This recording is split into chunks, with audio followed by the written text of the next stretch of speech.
वंदे मातरम मित्रों। द्रौपदी के चरित्र के बारे में हम सब जानते हैं कि महाभारत में कितना इम्पोर्टेंट पार्ट द्रौपदी का है, और जो पांडवों को श्री कृष्ण का स्नेह, आशीर्वाद और जो फेवर मिला, उसका एकमात्र और मुख्य कारण द्रौपदी ही रही है।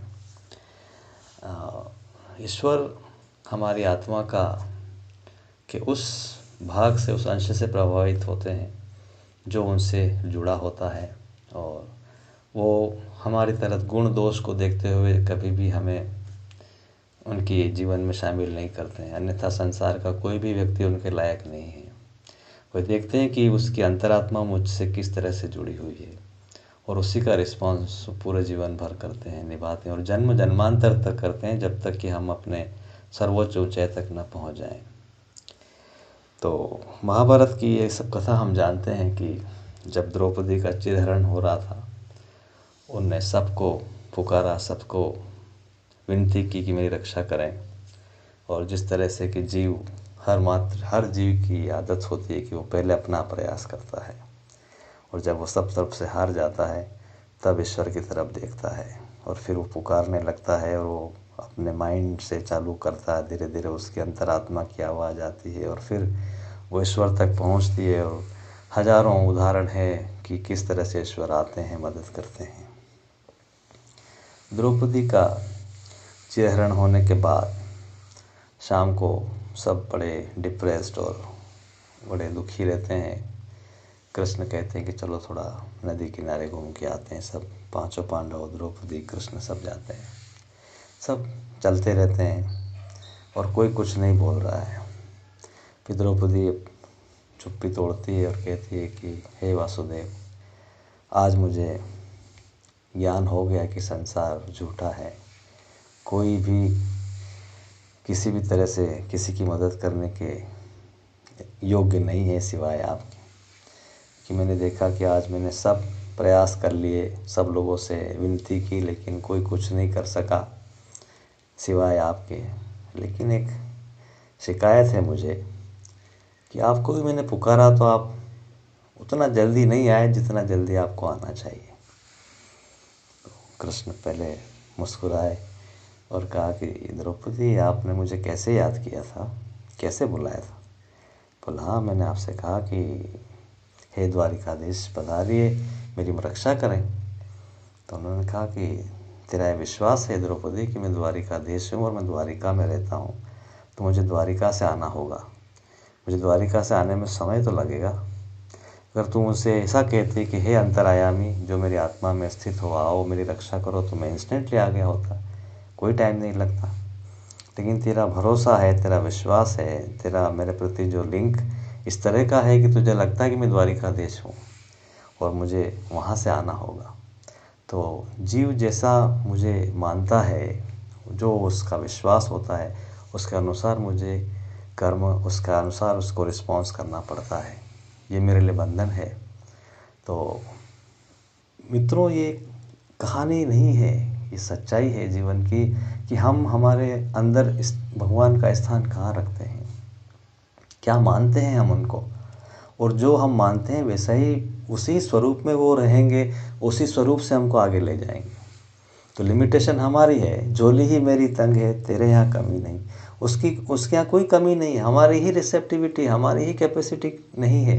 हम खुद ही पात्र को बहुत छोटा संकीर्ण किए हुए हैं और भगवान को दोष देते हैं, ईश्वर को दोष देते हैं। हमारे इष्ट को बोलते हैं कि हमारे साथ ही ऐसा क्यों होता है। हमारे ही वेब में हम जाल में बुने रहते हैं जीवन को, और उनके ऊपर ब्लेम किया जाता है। तो ये चीज़ बहुत आवश्यक है, बहुत ये कॉन्सेप्ट हमारे जीवन में इम्प्लीमेंट बहुत ज़रूरी है कि कितना ही प्रयास कर लें आप अपने लेवल्स। ठीक है, एक लेवल तक हर चीज़ मदद करती, लेकिन सच्चा और permanent solution will come when the grace alone. No human endeavour और तपस्या, श्री अरविंदो ने लिखा है कि नो ह्यूमन एंडेवर और तपस्या can bring change in the life. तपस्या और एंडेवर, प्रयास करना ज़रूरी है, लेकिन वो सब कुछ नहीं ला सकता है।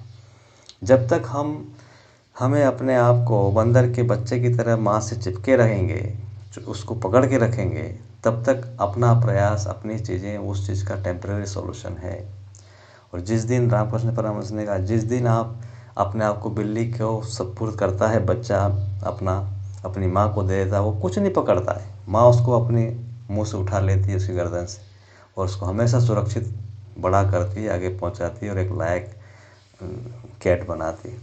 तो जीवन में हम जब समर्पित हो जाएंगे ईश्वर को इस भाव से कि यू डू एवरीथिंग, इसका मतलब ये नहीं कि हम कुछ भी नहीं करेंगे, यही फ़र्क है। इनर्ट पैसिविटी नहीं होना चाहिए कि हम तो कुछ नहीं, हम तो अजगर जैसे पड़े हैं, आपको जो करना है सो करो, तो फिर कुछ नहीं हो सकता है, तमस में चले गए। हमको उस तमस को सोच लें कि ये एब्सोल्यूट सरेंडर है, और एक सरेंडर होने में फ़र्क है। हम एब्सोल्युटली कॉन्शियस हैं उनके भरोसे, उनके काम में, उनकी जो डिसीजन में हमको पूरी तरह से समर्पित हैं, लेकिन हम उनके, हमारे एफर्ट्स में, हमारी कॉन्शियसनेस में, हमारी चेतना में, हमारे काम में कोई कमी नहीं आनी चाहिए। तब ईश्वर की मदद। हम उदाहरण लें, द्रौपदी अपना प्रयास नहीं करती, गजेंद्र अपना प्रयास नहीं करता, तो भगवान किस तरह से उनके जीवन में आते हैं। हमारे एफर्ट्स इज़ मस्ट, और उस एफर्ट्स में धीरे धीरे हम उस पुट को, भगवान की चेतना को इन्वॉल्व करना होगा, तभी हम हमारी अंतरात्मा से ये ब्रिज तैयार करेंगे। और एक दिन ये जो सारे लेयर्स हैं, जो हमारा शरीर है, हमारा मन है, प्राण है, सब उस चेतना में प्रज्वलित होगा, और ये सुप्रीम गोल्डन ब्रिज बन जाएगा हमारे और भगवान के बीच। और ये हजारों उदाहरण हमारे अंदर है, चाहे ध्रुव लो, प्रहलाद लो, गजेंद्र मोक्ष लो, द्रौपदी लो, कृष्ण भगवान ईश्वर, किसी का भी उदाहरण लीजिए, सब जगह अवेलेबल है। आपकी पुकार, आपकी आत्मिक अवस्था और आपका ट्रस्ट, आपका विश्वास क्या है उनके प्रति, उसी का वो रिस्पॉन्स करते हैं।